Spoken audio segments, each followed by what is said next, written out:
Hi everyone. So I'm continuing my posts on the immigrant experience, and I've been in Canada for over 20 years now. And I post regular articles, newsletters, but our government and Facebook have now taken away the rights to put news pieces on Facebook, and a lot of people are up in arms about it, including me. The Jesuits, the church, a lot of people are complaining about it because why shouldn't we share the news? So there's nothing we can do. Apparently, we are getting targeted, especially the Christian community is getting targeted. But that's how it goes. If we don't fight for what we want, it's not going to change. And I've been focusing on customer service and how customer service has been going for me and how I've learned to be very professional on the phones and the chats and the emails. I'm very courteous, very professional. And the Americans use all the tricks in the books.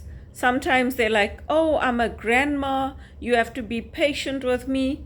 Sometimes they call and they say, oh, I'm disabled, and then the mother comes on the phone and shouts at you. Other times you know they're disabled because they actually have an interpreter or they have somebody, and you get a message saying this is an assisted call, please be aware. So then you know, okay, this is a person with a disability, this is a person you need to be a little more patient with. But some of them take advantage. And so what I do is I just keep quiet. I got the advice from Mrs. De Silva, one of the ladies I know. She said, they let them shout, let them yell, let them do whatever they want. You keep quiet. And that's what I do. They shout, they swear, they say, fuck you, they call me a bitch, they call me this, they call me that. I keep quiet. And then they say, hello? And they say, the bitch hung up on me. I say, no, I'm still here. Are you finished? Can I speak now? That's what I do. And some of them are just rude on purpose. Like we have standards we have to follow. So we have to ask for their name, we have to ask for their email. There are certain security questions we have to follow. And they go, anything for you? Of course, why not?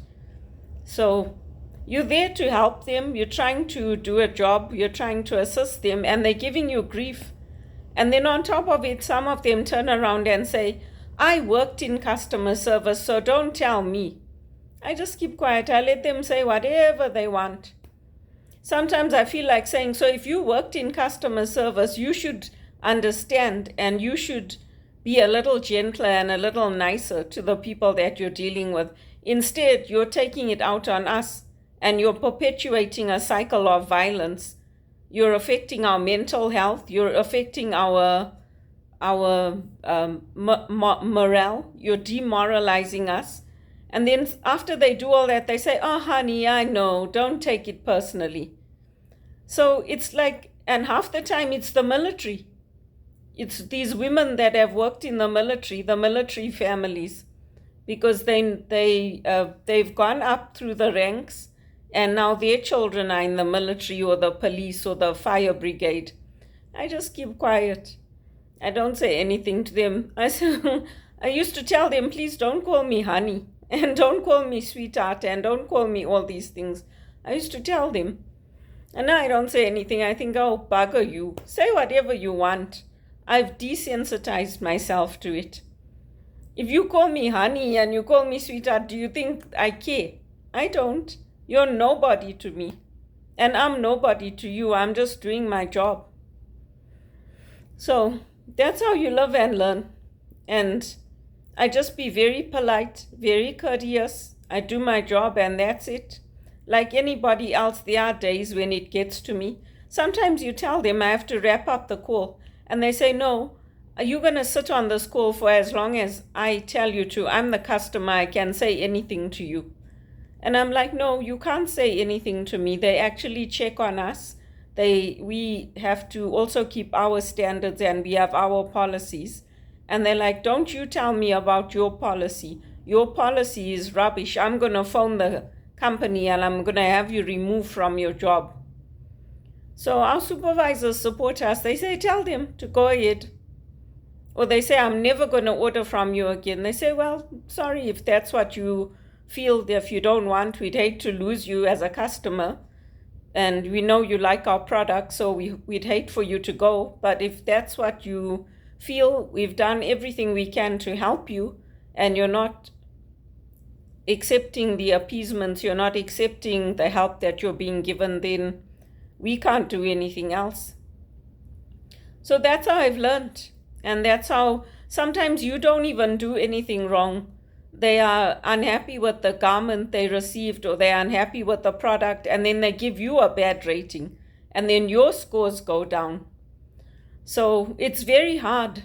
It's very hard, especially some of the different assignments I've had. Your bonus is tied to that.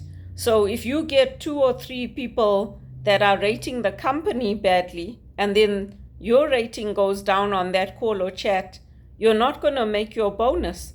So even though you're earning minimum wage and you're aiming to get that bonus, you're not going to get it because they are not rating you badly, they're rating the company badly. And most of the time they know it's not our fault, but they'll give you a negative review and that works against you, and then you don't make your bonuses. I've worked on assignments like that. When I worked at Future Shop, I used to do all the things, and then at the last minute, the people who had been there longer with me would come and ring in the sale, and they'd get the commission. So there's all these kinds of things that go on in the work. We don't earn commission where we are, and we don't get bonuses. But some of the assignments I've had in Canada, I have. So it's very demoralizing when people are allowed to shout at you and swear at you and tell you I can treat you however I want. That's like being in a sex slave, or it's like being in a position where you really have no rights.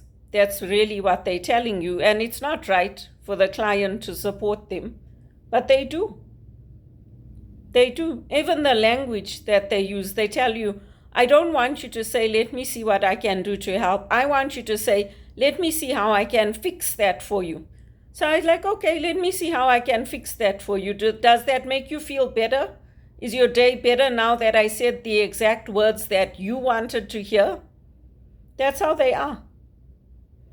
And for me, it's very hard. After working in senior management, working as an executive, working in positions where I was running departments at TD, working in positions where I was running offices, it's very, very hard to go into that kind of American environment. And people leave. Even senior managers leave after dealing with the Americans. But unfortunately, that's how it goes.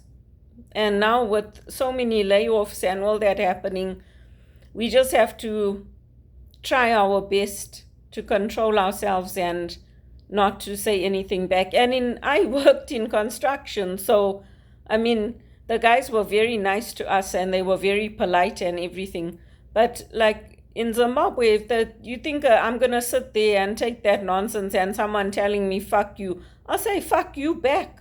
Who do you think you are? One time I got taken off a campaign because we were sitting and laughing at how upset they were getting on the calls. Another time we were sitting and laughing because we had the music on. The client said, you can keep the music on. He's like, and then they phoned and they said, these people are not doing the job. And I was the unlucky one where they could hear the music in the background. They took me off the assignment. It's ridiculous, the things that they do. And it's the Americans. Half the time it's the Americans. We have very, very few calls that come, and chats and emails that come from Canada or Australia or anywhere else. We've even had people that have called in and they're masturbating on the phones. It's disgusting. So we tell them, we should not have to just accept that they can do whatever they want, say whatever they want, talk to us however they want.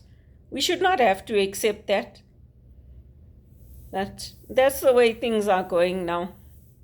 It was us, it was the Christians that brought up all the good values in society. Yes, there were atrocities and all that, but it was us that brought in human rights and that fought for human rights and that fought for an end to slavery and all these things. And now all our rights are being taken away. Anyway, that's how it goes, I guess. All you can do when you're living under the Romans, all you can do is try to survive until you can come back up and until you can get back into those good paying jobs. It's very sad. I can tell you it's not just me that's going through it. All of us that are working in minimum wage jobs are going through it. And for me, it's very hard because I have never abused anyone. I've never been abusive verbally to anyone. I've never taken things out on other people, even our workers, even in Zimbabwe. You can speak to any of my friends that knew me from childhood, from high school, from university. I treated everybody with respect. And for me to be on the receiving end of it every day, it's very hard. Plus your health suffers, your ears suffer, your throat suffers, your mental health deteriorates. And when you're sitting with those headphones, it's very, very hard. It's very hard. Anyway, I've learned and I've implemented all these things that my mother's told me, that Mrs. De Silva's told me. I keep quiet. It's sometimes you cry, but they can't see you, so that's the benefit of it. It would be easier if the voice was coming through the computer and you could hear them rather than sitting with those headphones, but we don't have that option.